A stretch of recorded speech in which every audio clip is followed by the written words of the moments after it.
Welcome back to Autistic. In this tutorial, we'll take your Pokemon app to the next level by adding animations to enhance the user experience. Let's dive in. CSS animations allow elements on your web page to transition smoothly between styles over a set duration. You can animate multiple properties simultaneously, creating engaging effects that improve user experience. Let's see how they work. Keyframes are the building blocks of CSS animations. They let you define the specific styles you want to apply at different points in the animation. Using keyframes, we can, for example, make a Pokemon's name gradually change color. To use our animation, we define it in the CSS with the animation property. So here's how we implement this animation in our app.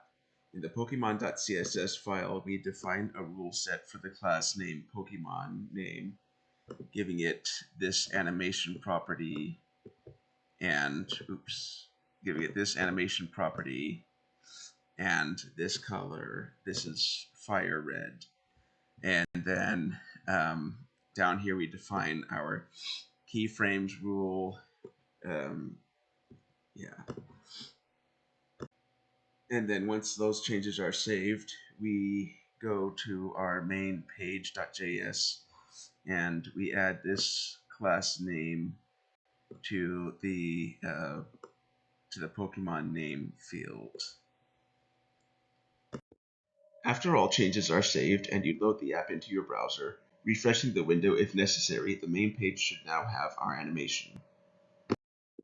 Congratulations! You've successfully added animations to your Pokemon app. These animations bring your designs to life and make your app more engaging. Stay tuned for our next tutorial, where we'll dive into more advanced styling techniques.